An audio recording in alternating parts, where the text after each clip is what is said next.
हरे हरे कृष्णा हरे हरे कृष्णा हरे हरे कृष्णा हरे हरे हरे हरे कृष्णा हरे हरे कृष्णा हरे हरे कृष्णा हरे हरे कृष्णा यदा यदा हि धर्मस्य ग्लानिर्भवति भारत अभयुत्थानं धर्मस्य तदात्मनं सृजाम्यहम् परित्राणाय साधूनां विनाशाय च दुष्कृतां धर्म संस्थापनार्थाय संभवामि युगे युगे। कृष्णा जय श्री कृष्ण। गीता को पढ़ते हुए हजारों वर्ष हो गए हैं। कितना समझे हैं हम गीता को? क्या हम सही दिशा में हैं? अगर हम सही दिशा में होते या हम श्री कृष्ण के हर शब्द को समझ रहे होते तो क्या आज हम दिशाहीन होते? मानसिक बीमारियां होती? तो ये सिद्ध होता है, ये प्रमाणित है कि हम गीता को वैसे समझ नहीं पाए। जो श्री कृष्ण ने बोला वो शब्दों को सिर्फ हमने सुना, एक एक शब्द के अंदर ब्रह्मांड का प्रभाव, उसकी परिभाषा समाई है। कितना समझे? जरूरत है श्री कृष्ण को समझने की। हम सब श्री कृष्ण को बहुत प्यार करते हैं। क्या हम उनके चरित्र को जानते हैं? नहीं के बराबर। जब गीता बोली गई वो तो योगिक अवस्थाएं हैं, शब्द थोड़े साधारण शब्द नहीं हैं, ना ही परिस्थितियां साधारण थी। मनोस्थितियां, स्थितियां ये बहुत विचित्र थी। श्री कृष्ण को प्यार जरूर करते हैं, लेकिन उनको समझने के लिए हमें गीता के कुछ पन्नों की जरूरत नहीं, बहुत जन्म लगेंगे। पुनर्जन्म, वर्ष नहीं, मास मंथ नहीं, जन्म 5, 7, 10, 12, शायद उससे ज्यादा। श्री कृष्ण को समझने के लिए गीता हमारे पास एक पर्याप्त शास्त्र है। और गीता में जो लिखा है उससे पूर्व हमारे वेदों में, उपनिषदों में, षड्शास्त्र में शब्दों का प्रयोग करते हुए सब हमें आधार प्रदान हुए हैं। हमारे ऋषियों ने, हमारे मुनियों ने, उनका ऋण तो हम कभी भी नहीं उतार पाएंगे, किसी जन्म में नहीं। लेकिन उन्होंने जो खोज की, आंतरिक खोज, मन, बुद्धि, चित्त और इन तीनों से ऊपर अवस्थाएं, एक एक शब्द अनुभव कराता है। तो जरूरत है समझने की। तो चलते हैं एक यात्रा की ओर। Welcome all of you, very first episode of Brahmani Krishna. हाँ, ब्रह्मणी कृष्ण शब्द नहीं सुना होगा आपने। ब्रह्मणी, ब्राह्मण नहीं बोल रहा हूं। ब्रह्मणी यानी जो ब्रह्म है, सदैव ब्रह्म की स्थिति। जो मुख से निकला ब्रह्म से निकला, समभाव, ब्रह्म ही कृष्ण है। श्री कृष्ण को समझने के लिए गीता है, आरंभ वहीं से करेंगे। हरे हरे कृष्णा, हरे हरे कृष्णा, हरे हरे कृष्णा, हरे हरे, हरे हरे कृष्णा, हरे हरे कृष्णा, हरे हरे कृष्णा, हरे हरे कृष्णा।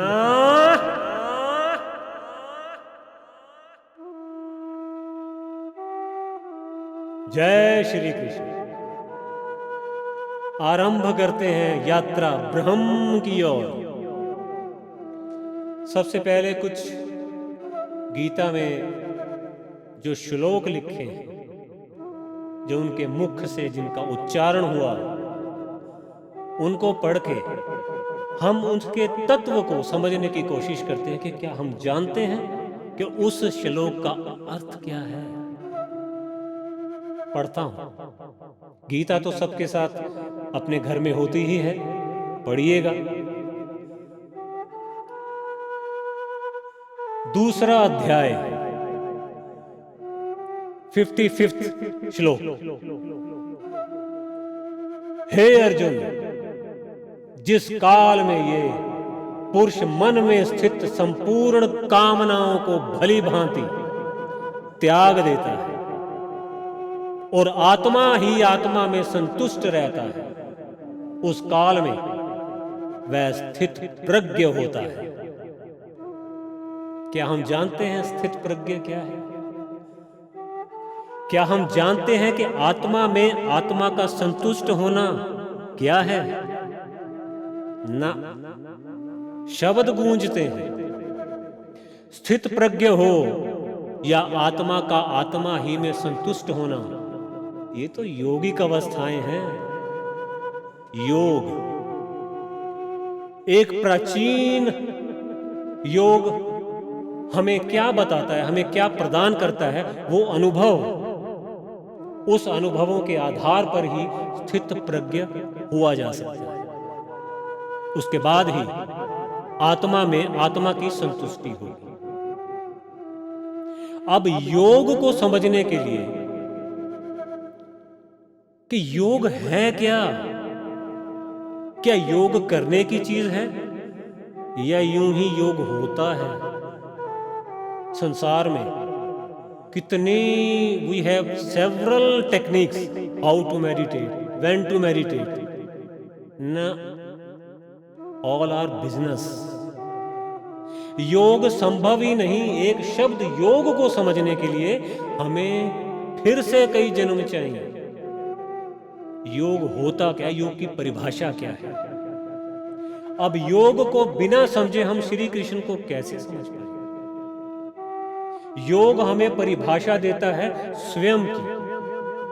हम स्वयं को नहीं जानते, लेकिन हम कृष्ण को जानना चाहते हैं। उनका वर्णन करते हैं कि वो ऐसे थे, उन्होंने बाल्यकाल में ये किया, लेकिन किया क्यों? कारण क्या था? स्थित प्रज्ञ स्थिति होती क्या है? ये सब समझने के लिए हमें संपूर्ण ईमानदारी से अपने अंदर झांकना होगा। दूसरा श्लोक पढ़ता हूं। दुखों की प्राप्ति होने पर जिसके मन में उद्वेग नहीं होता, सुखों की प्राप्ति में वो सर्वदा निस्पृह रहता है। जिसके राग, भय, द्वेष सब नष्ट हो चुके, ऐसा मुनि स्थिर बुद्धि है। अब स्थिर बुद्धि क्या होता है? हम मेडिटेट करते हैं just for the stability of the thoughts, stability of the mind. पर how to define the stability नहीं जानते। विज्ञान खुद कहता है कि 1 मिनट में 50, 60, 70 विचार उठते हैं हर जीव के मन में, हर मानव के मन में। तो ये स्टेबिलिटी है। Is this the mind concentration? लेकिन गीता हमें बताती है कि माइंड कॉन्सेंट्रेशन शब्द ही गलत है, गलत दिशा में जा चुके हैं। माइंड स्टेबल हो ही नहीं सकता। एक शब्द का प्रयोग हुआ है शास्त्रों में, स्पंदन। इस शरीर को एक सूक्ष्म शरीर चलाता है। ये तो कोई अब रहस्य रहा नहीं। उस सूक्ष्म शरीर में जिसमें मन काम करता है, बुद्धि काम करती है, चित्त काम करता है, वो एक गति में है। वो रुका नहीं हुआ, वो स्थिर नहीं है। उसकी गति लगातार निरंतर चलती है। उसको बोला गया स्पंदन। तो हम कहां स्टैंड करते हैं कि we research about the mind concentration. दुनिया भर के देश लगे पड़े। कॉन्सेंट्रेशन को, एकाग्रता को मन से जोड़ना हमारा भ्रम है, हमारी भूल है। एकाग्रता को हम बुद्धि से जोड़ सकते हैं। Yes, it's an intellectual concentration. अब कॉन्सेंट्रेशन, एकाग्रता है क्या? मन, फिर उसके ऊपर बुद्धि, अब बुद्धि के ऊपर क्या? स्वयं ब्रह्म। हाँ, जिस तरह से श्री कृष्ण ब्रह्म है, हमारे ऋषि, हमारे मुनि, वो भी ब्रह्म है। मैं ब्रह्म हूं, आप ब्रह्म हैं, हम सब ब्रह्म हैं।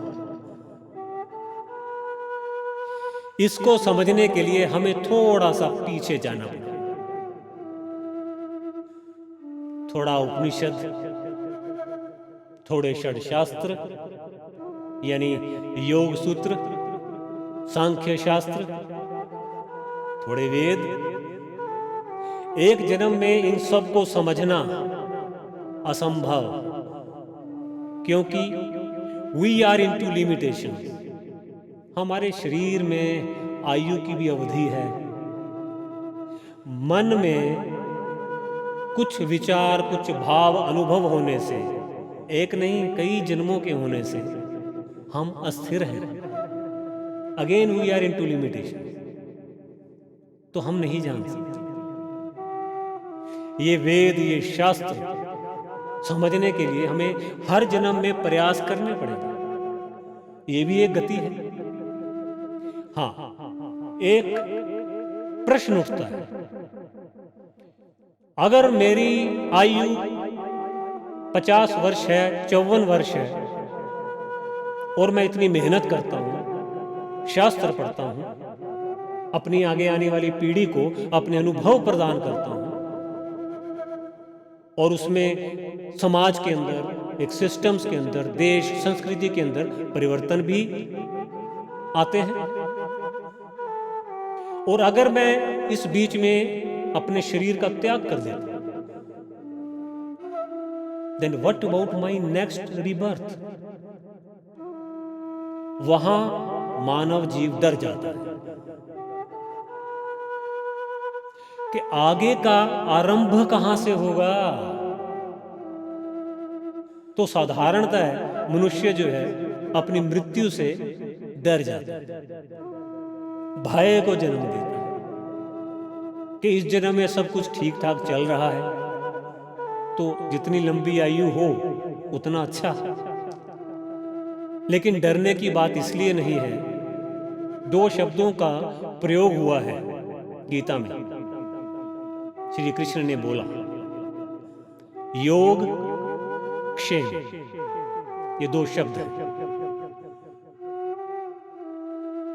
मैं जो भी इस वर्तमान जन्म में धारण करूंगा, चाहे शास्त्रों, वेदों या गीता के शब्दों को धारण करूं, वही शब्द शरीर छोड़ने के बाद मेरे आगे आने वाले जन्म में मुझे प्राप्त हो। इसी को बोला गया क्षेम। वो ईश्वर का कार्य, योग क्षेम। इसी को हम अंतमति सो गति के साथ जोड़ते हैं। अंतमति सो गति, इसको लेके भी कई भ्रांतियां हैं। कुछ कथाएं प्रचलित हैं कि किसी ने मृत्यु के समय आखिरी श्वास लेते हुए किसी बकरी को याद किया तो उसका अगला जन्म बकरी का होगा।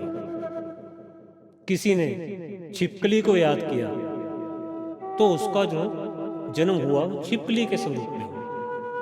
ना, ये भ्रम है। अंतमति सो गति। अंतमति का अर्थ यहां पे आखिरी श्वास नहीं है।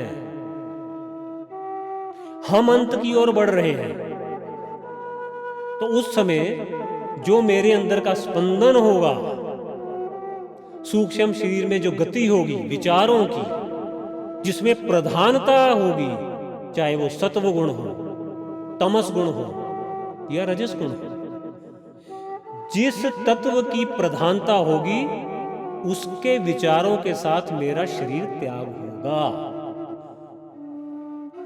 और उन्हीं विचारों के साथ मुझे आगे का शरीर धारण होगा।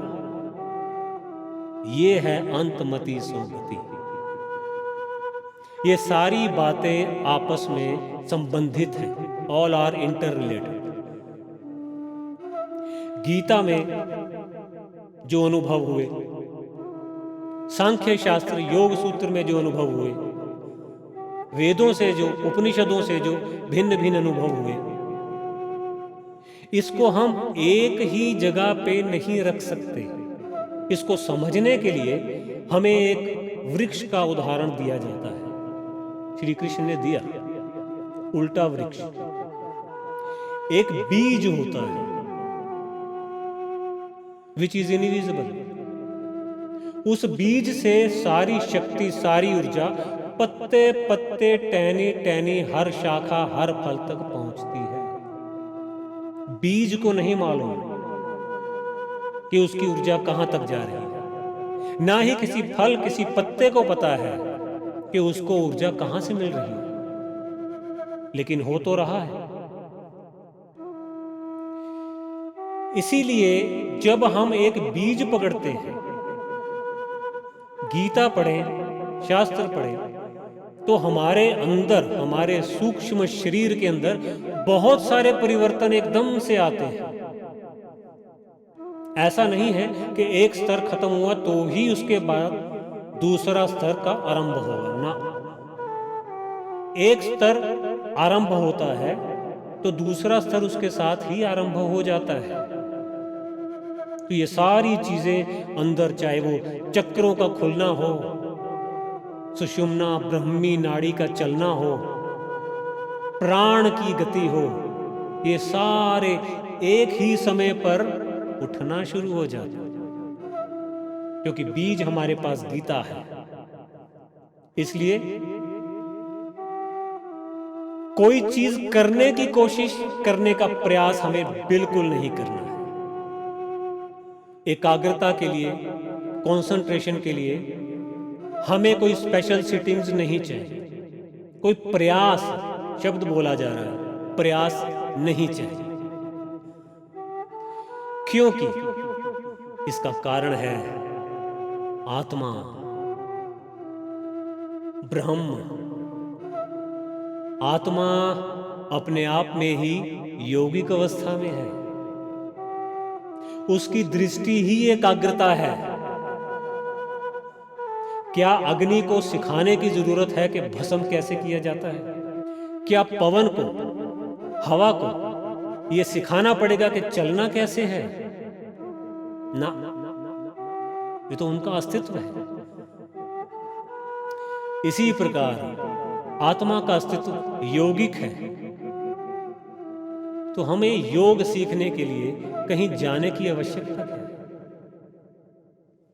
एकाग्रता सीखने के लिए या खुद को एकाग्र बढ़ाने के लिए, बनाने के लिए हमें किसी टेक्निक की आवश्यकता क्या है? नहीं है। आत्मा अपने आप में एकाग्र है। तो चलिए चलते हैं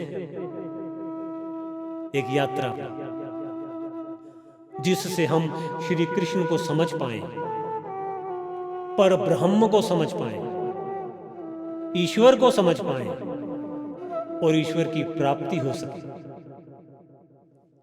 ये निश्चित है, ईश्वर की प्राप्ति के लिए हर रास्ता, हर राह गीता से ही निकलेगी, शास्त्रों से ही निकलेगी। क्योंकि शास्त्र शरीर नहीं, ये तो मानसिक क्रियाओं से भी ऊपर की बातें हैं।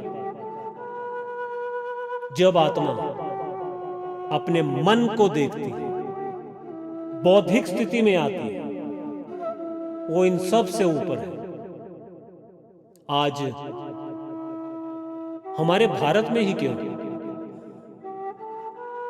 समग्र विश्व में मानसिक बीमारियां हैं। बड़ा एक डरावना सा शब्द हमने खोज निकाला है, डिप्रेशन। बहुत सारी खोज चल रही है, मेडिसिन दी जाती है, प्रोवाइड की जाती है। साइंस, विज्ञान आलोचना के लिए नहीं है। विज्ञान की हमें बहुत सहायता है, क्योंकि जब हम बाहर से अंदर की ओर यात्रा चलती है हमारी, तो विज्ञान उसमें सहायक है। लेकिन विज्ञान पूर्ण नहीं है। एक डिप्रेशन जो स्थिति होती है, जिसमें कभी अर्जुन भी था, और ऐसा नहीं है कि वो उसके बाद नहीं हुआ होगा, बस व्याख्या नहीं है, उल्लेख नहीं है।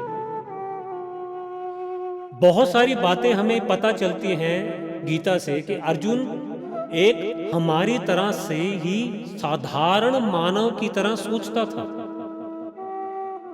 जिस तरह से उसने प्रश्न पूछे, जब उसने आत्मा शब्द सुना, आत्मा के अस्तित्व के बारे में सुना, तो उसका आश्चर्यवत होना इस बात को प्रमाण करता है कि उससे पहले, उससे पूर्व उसने उसके बारे में जानना नहीं, ना जानने का प्रयास किया, ना कभी परिस्थिति आई होगी। तो साधारण सा ही जन्म हुआ ना। जिन जिन बातों का, जिन जिन अनुभवों का, शब्दों का गीता में उल्लेख हुआ, वो अर्जुन ने पहली बार सुने, तो वो हमारे आपकी तरह ही थे। वो भी डिप्रेशन में आ गए। अब ये डिप्रेशन होता क्या है, ये भी हमें थोड़ा जानना पड़ेगा, क्योंकि ये विचारों से संबंधित है, मन से संबंधित है। हमारे पास न्यूरोनिकली स्ट्रक्चर का तो इलाज है, मन का इलाज कहां है? विज्ञान भी यही कह देता है कि मेडिटेट करो, ध्यान हटाइए। उनके रिश्तेदारों को, संबंधियों को बोला जाता है कि इनका मन परिवर्तन करने का प्रयास करें। अरे जब सूक्ष्म शरीर हमेशा साथ रहता है आत्मा का, तो जो मन की स्थितियां, परिस्थितियां हैं, वो 4 शब्द पढ़ के चेंज हो जाएंगे क्या? परिवर्तन हो जाएंगे क्या? जन्मों लगेंगे। अर्जुन अगर डरे तो उस डर की वजह मालूम करनी पड़ेगी। उनकी एकाग्रता अतीत पे चली गई, जो उनके भय का कारण थी, जबकि वर्तमान एकाग्रता तो आत्मा का स्वभाव है। हां, आत्मा, अगर मन को आत्मा से अलग कर दिया जाए तो आत्मा सदैव वर्तमान में है, लेकिन मन उसको एक वातावरण प्रदान करता है आत्मा को, जो भी अतीत में हुआ, उन सब अनुभवों का, भावों का। जो उन्नति का कारण भी है और संघर्ष का आधार भी वही बनते हैं। तो गीता को समझने के लिए सर्वप्रथम हमें यह समझना पड़ेगा कि गीता पढ़ना क्या हमारा लक्ष्य यही है, या गीता लक्षण है। Both are at opposite sides. अगर आप इसको लक्ष्य मानकर चलते हैं तो आपकी दिशा कहीं और जाए। अगर आपका लक्ष्य ब्रह्म है और गीता आपको लक्षणों के रूप में नजर आती है तो आपकी यात्रा सीधी ब्रह्म को जाती है। आप श्री कृष्ण को समझ पाए। जो शब्द अर्जुन के लिए लक्ष्य थे, श्री कृष्ण के लिए लक्ष्य नहीं थे, वो लक्षण थे। लक्षण को लक्ष्य नहीं मान्य कर सकते। आप एक बार इसका प्रयोग करके देखिएगा, एक्सपेरिमेंट।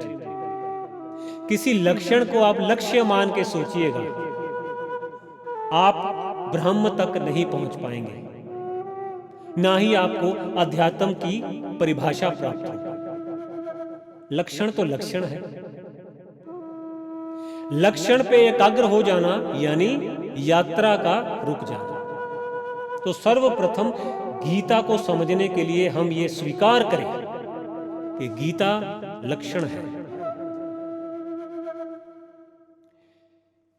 अब बढ़ते हैं कि अगर हमें गीता लक्षण के रूप में मान्य है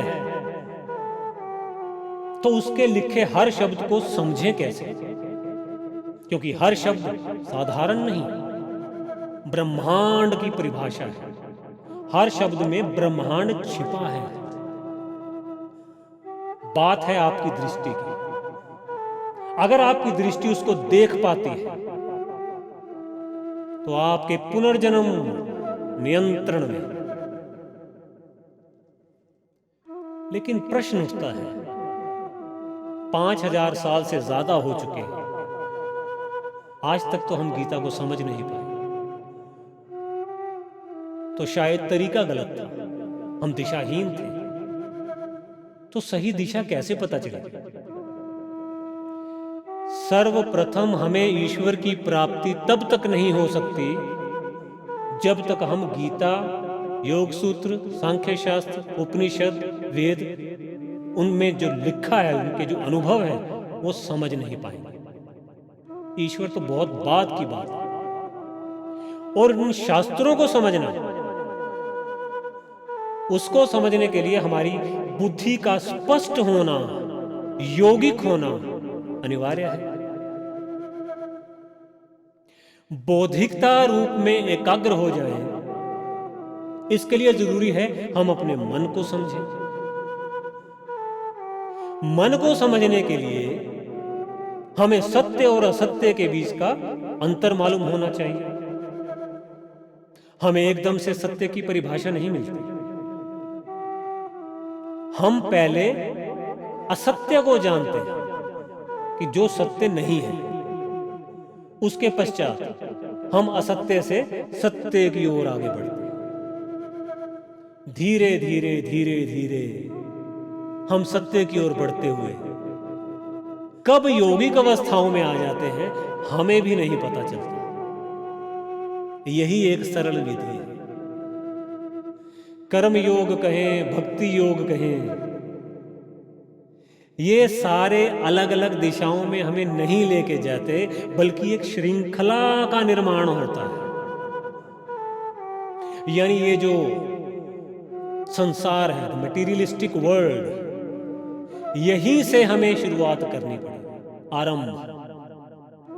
हम इसका त्याग नहीं कर सकते।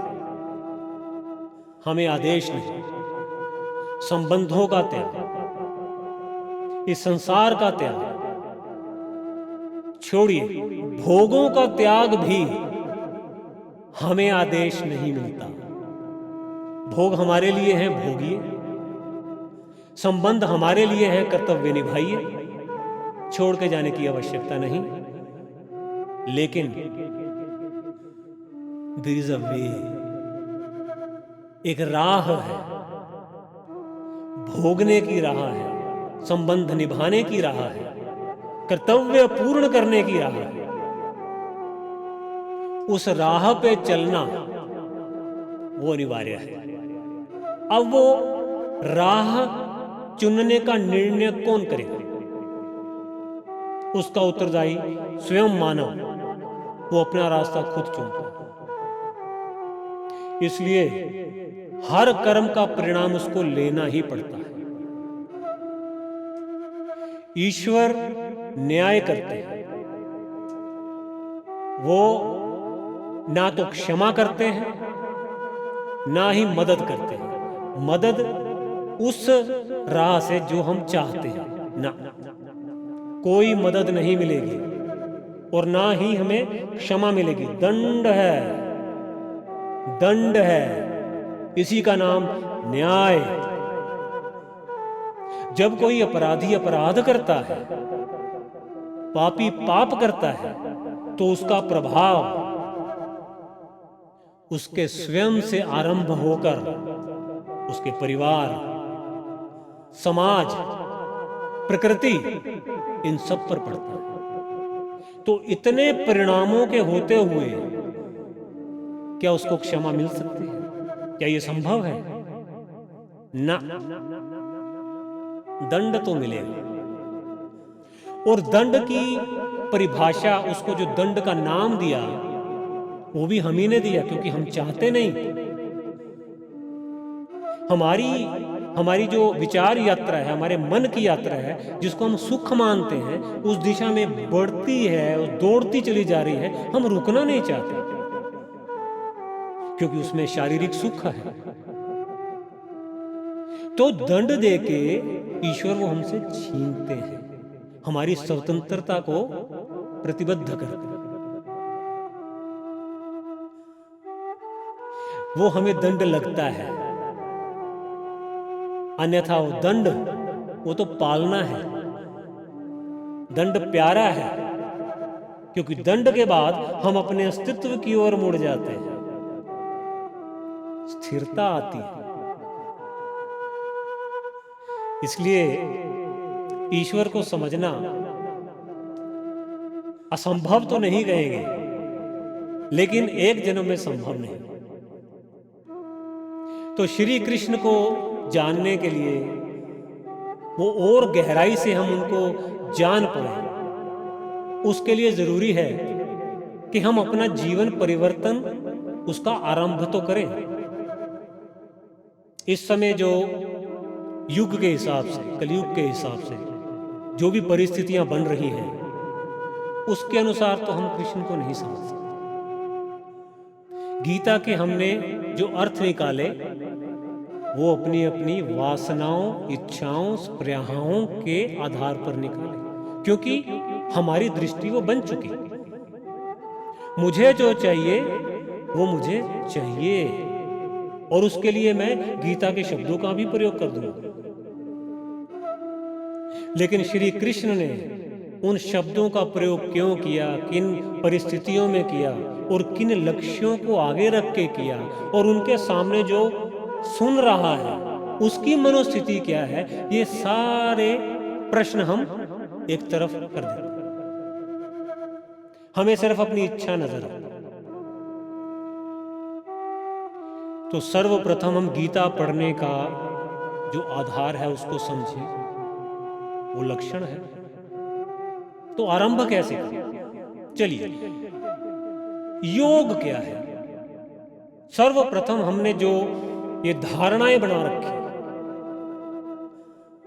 जो योग की टेक्निक हमें प्रोवाइड होती है बाहर, मार्केट शब्द बोलूंगा, बाजार। कोई जापानीज टेक्निक्स बोलता है, कोई फ्रेंच का नाम लेता है। तो योग पद्धति जो हमारे शास्त्रों में है, उसको समझने के लिए एक बात अनिवार्य है कि हम अपने अंतःकरण को जब तक शुद्ध नहीं करेंगे, योग लगने वाला नहीं। योग होता क्या है उसको समझने में ही 4-5 जन्म ले जाते हैं।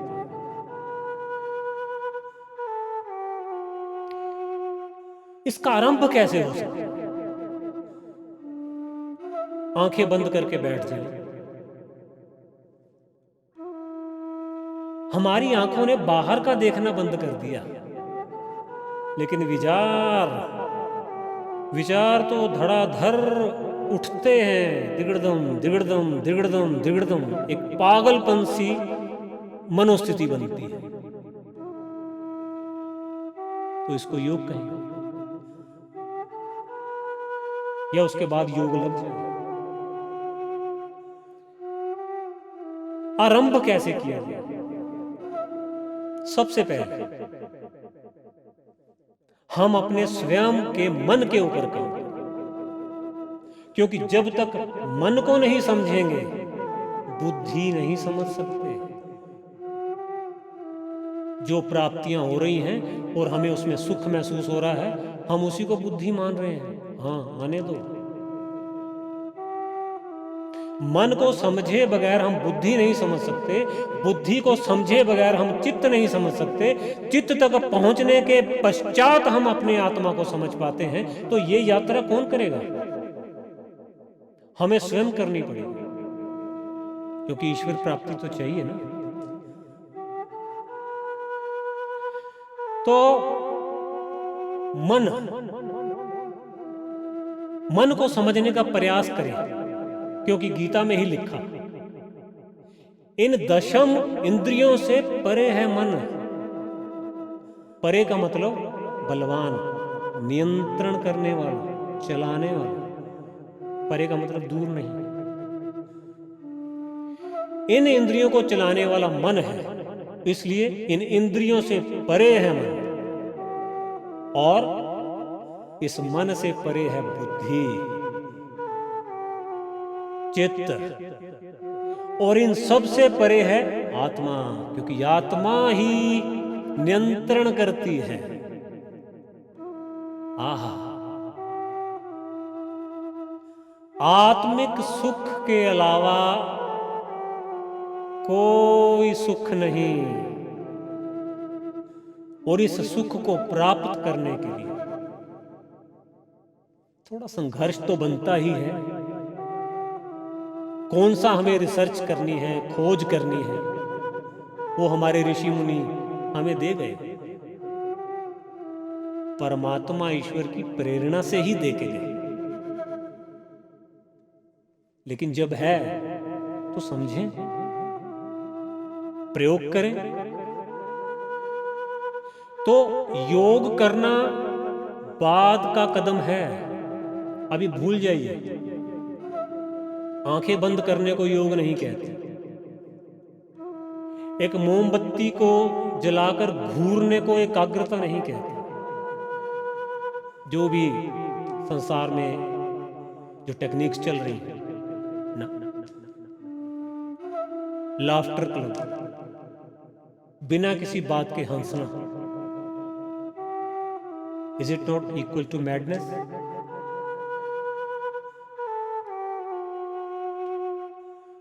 योग को समझने के लिए सर्वप्रथम अंतःकरण यानी मन, बुद्धि, चित्त और इन सब से परे आत्मा को समझना, ये योग से पहले का कदम है। इस बात से घबराना नहीं है कि जब हम योग करते हैं या खुद का परिचय हम जान नहीं पाते, मन का पता नहीं चल रहा कौन सा विचार कहां से आ रहा, कौन सा विचार हमें किस दिशा में लेके जा रहा है। डरिए मत, क्योंकि ये सारा मन, चित्त या संसार के आसपास का वातावरण, उसका प्रभाव अवश्य है, लेकिन हम आत्मा भी तो हैं। उस आत्मा का जो अपना अस्तित्व है बीच बीच में, वो भी कार्य करता है। आप इस बात को अनुभव करते होंगे, हम सब करते हैं। एक सेकंड का, जिसको हम फ्रिक्शन ऑफ सेकंड बोलते हैं, हम बोलते हैं कि वो हमारी ईश्वर से बात हुई। ईश्वर से बात नहीं हुई। वो 1 सेकंड हमारी आत्म जागृति का समय होता है। जनरली हम बात करते हैं कि मैं ये कार्य करना चाहता हूं क्योंकि मेरे परिवार के लिए जरूरी है, लेकिन अंदर से आत्मा नहीं मान रही। वो स्थिति क्या होती है? वो संघर्ष होता है मन और बुद्धि के मध्य में। मन कहता है कि ये हमें वस्तु चाहिए, इस कार्य का पूर्ण होने के बाद देश की उन्नति होगी, मेरी आगे की पीढ़ी की उन्नति होगी। लेकिन आत्मा उसको स्वीकार नहीं कर पा रही, क्योंकि उस समय आत्मा अपनी जागृति में 1 सेकंड दे जाती है। अब वो 1 सेकंड का समय आपको दुविधा में डाल देता है। ये प्रमाण है कि एक सत्य एक ही समय पर कई असत्यों को नाश कर देता है। जिन लक्ष्यों की, जिन कार्यों की गति चल रही होती है हमारे जीवन में, वो यकायक रुक जाते हैं। क्यों? क्योंकि आत्म जागृति हमारी होती रहती है। वो जो 1 सेकंड का समय है, एक पल, बस उसको थोड़ा बढ़ाना है। शायद हजारों साल पहले हम उस अस्तित्व में जीते थे, वही हमारा अस्तित्व है। हम अपना अस्तित्व खो बैठे। अब वापस अपने अस्तित्व की ओर जाने के लिए उस सेकंड को हमें बहुत सारे सेकंड्स बनाने हैं, फिर मिनट्स में कन्वर्ट करना है। थोड़ा मेहनत तो है, कुछ जन्म लगेंगे, लेकिन तभी हमारा योग का प्रारंभ भी होगा। बिना योग के हम ईश्वर तक नहीं पहुंच सकते, श्री कृष्ण को नहीं जान पाएंगे, गीता के पन्ने उलटते रहेंगे बस। तो करें क्या?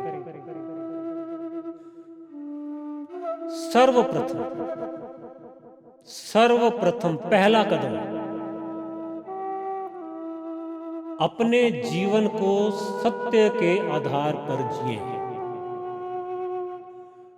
अपने को भ्रमित बिल्कुल नहीं करना है ये बोलकर कि हर मानव का, हर मनुष्य का, हर संबंध का सत्य अलग है। वो सत्य अलग है क्योंकि परिस्थितियां अलग हैं, लेकिन the supreme truth is the soul consciousness, वो तो सबकी एक है। तो अपने जीवन को सत्य के आधार पर जीने का एक नियम बनाएं, ये योग की शुरुआत होगी। सच बोलें, ईमानदारी से संबंध निभाएं, कर्तव्यों का वहन करें, ये सत्य है। सत्य में यह भी आता है कि हम इस पृथ्वी पर परमानेंट नहीं, यानी हमें जो शरीर मिला वो कुछ अवधि के लिए मिला, ये भी सत्य है। जब आप इस सत्य के आधार पर निर्णय करते हो तो आप गलत निर्णय नहीं कर पाते, आपसे त्याग हो जाता। तो ये सत्य का प्रभाव है, आपके निर्णय बदल जाएंगे। आप हर जन्म को अच्छी तरह से उसका आनंद ले पाएंगे, हर संबंध को आप जिएंगे। तो सत्य को अपनाइए। थोड़ा आगे बढ़ते हैं। अहिंसा,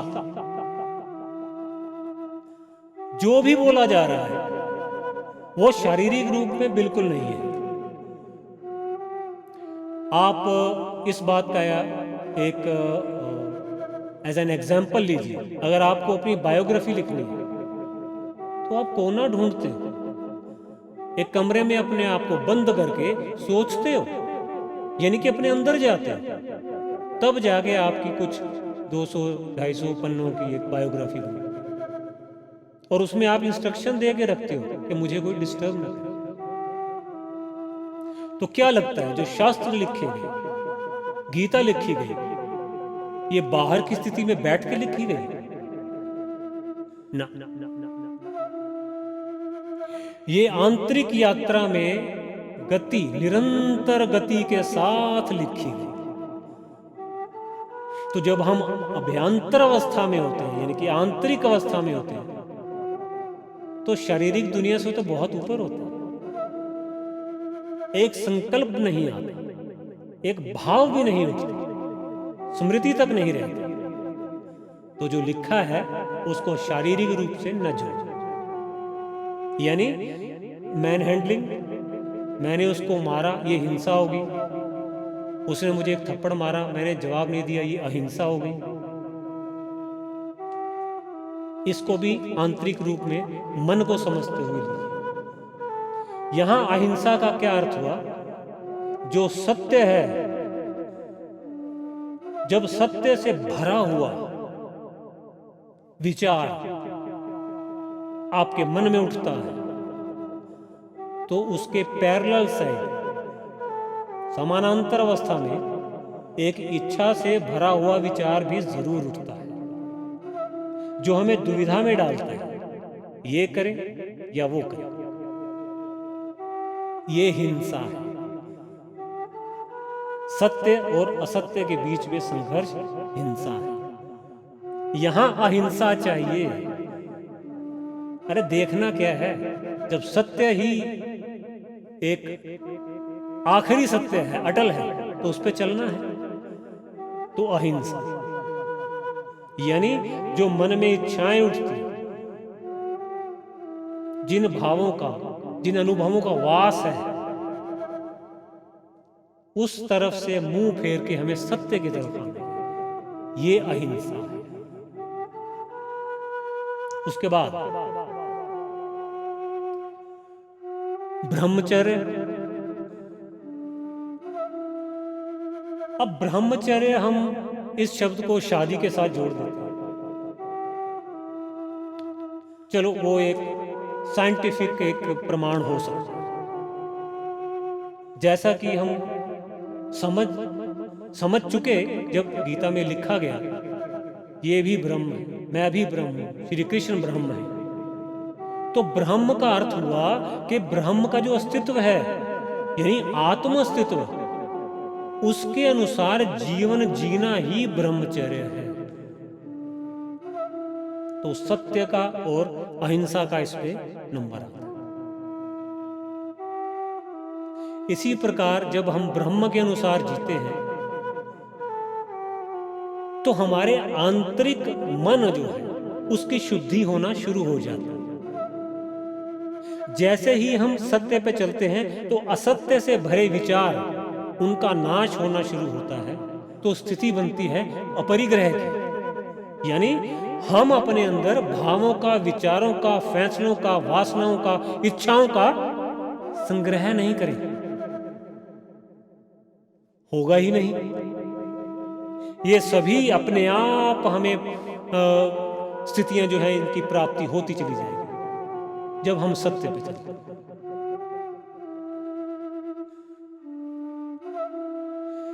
इसी प्रकार एक शब्द आता है शोच। इसको भी हम शारीरिक रूप से ना लेकर मन से जुड़े, यानी जब हम सत्य पे चलते हैं, जब हम अपने ही विचारों के अंदर हिंसा को त्याग देते हैं, इच्छाओं का त्याग हो जाता है, तो वो सफाई होती है, उसी को शोच बोलते हैं। और उसके पश्चात हमें एक संतोष की प्राप्ति होती है, संतुष्टता। आहा तगड़दुम।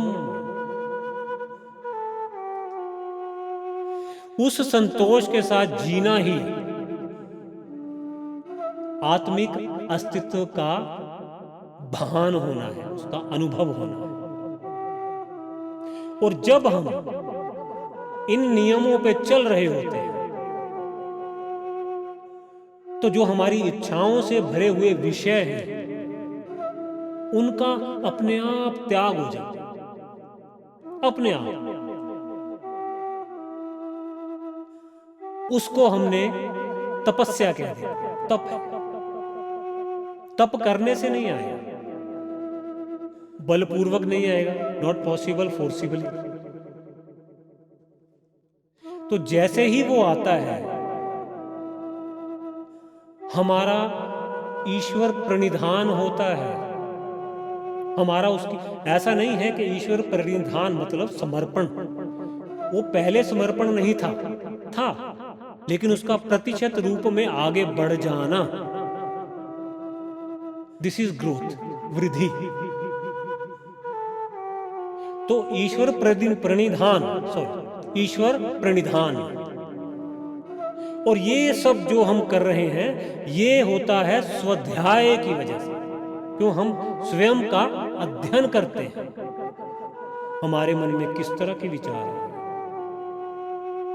हमारी बुद्धि किस तरह से निर्णय कर रही है, हमारा चित्त हमें क्या दर्शा रहा है, ये सारा स्वाध्याय है। जब आप यहां तक पहुंचते हैं, तब जाके आपको मन की स्थिरता का ज्ञान होता है, द स्टेबिलिटी ऑफ माइंड। उससे पहले नहीं। उससे पहले तो आप एक स्पीड में होते, एक गति में होते। गति को जानने के बाद ही तो आपको स्थिरता का पता चलता है।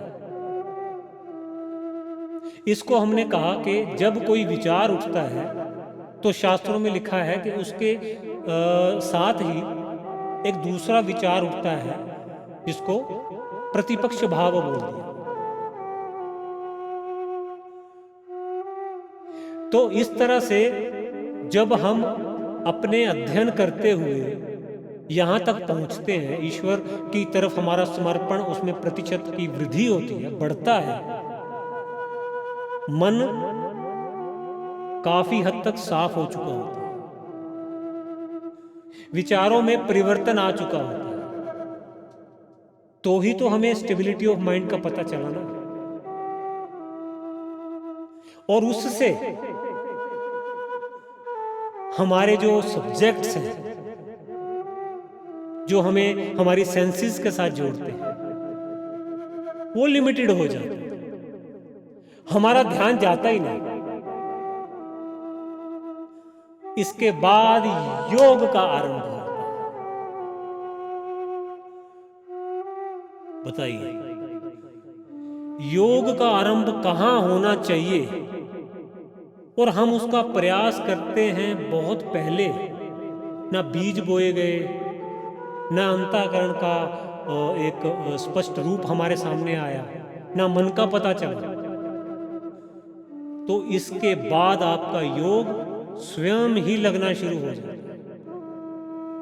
योग कोई करने की चीज थोड़ी है, वो तो एक अवस्था है। यहां तक पहुंचने के बाद आत्मा अपनी अवस्था को प्राप्त होना शुरू होती है। आरंभ है, अंत नहीं है, आरंभ। मन की गति, मन के विचार, बुद्धि की दिशाएं, चित्त की जो एक चित्त का हमें मार्गदर्शन करना, वो सब स्पष्ट होता चला जाता है। एक गति बनती है, उस गति में निरंतरता आती है, टूटनी नहीं चाहिए, जिसको गीता में स्फुरना के नाम से भी बोला है कि जब एक विचार उठता है तो दूसरा विचार की जो स्फुरना है, वो पहले वाले विचार को थोड़ा धीमा कर देती है। नष्ट तो नहीं कर पाता, क्योंकि सत्य का नाश नहीं है। इस तरह से हम आगे बढ़ते जाते हैं, तो हमारी योगिक अवस्थाएं हमें प्राप्त होती चली जाती हैं। बस इसी योगिक अवस्था से हम अपने स्वयं को अपने आप जानते हैं कि हम क्या हैं, हमारा अस्तित्व क्या है। और जितना जितना हम आत्मा को जानेंगे, स्वयं की आत्मा को जानेंगे, उतना उतना हम श्री कृष्ण को जानेंगे, उतना उतना हम ईश्वर को, परमात्मा को, पार ब्रह्म को जानेंगे। तो निरंतर गति में रहिए, सब कार्य छोड़ दीजिए। अगर उस राह पे चलते चलते आप इस विश्व के विषयों को भी त्याग नहीं कर पाते, ग्रहण करके रखे रखते हैं, तो बहुत बड़ी भूल है। वो स्थिति फिर आपको डिप्रेशन में लेके जाती है। तब आप सत्य और असत्य के बीच में फंस जाते हैं। तो असत्य का त्याग करना बनता है। अपने आप में परिवर्तन कीजिए, फिर वो योग चलते चलते चलते चलते आपको कब खुद से आपका परिचय करा देगा। श्री कृष्ण को आप जान पाएंगे, गीता के शब्द लिखे आप समझ पाएंगे, उसको आप प्रैक्टिकली उसका प्रयोग कर पाएंगे, उसका अनुभव ले पाएंगे और इस समाज की कुरीतियों को दूर करते हुए अपना योगदान प्रदान करेंगे। तो योग समझने से पहले अपने अंतःकरण का स्पष्ट रूप देखना, अनुभव करना, ये अनिवार्य है। इस आशा के साथ कि हम गीता को, शास्त्रों को गंभीरता से लें, अपने जीवन को गंभीरता से लें,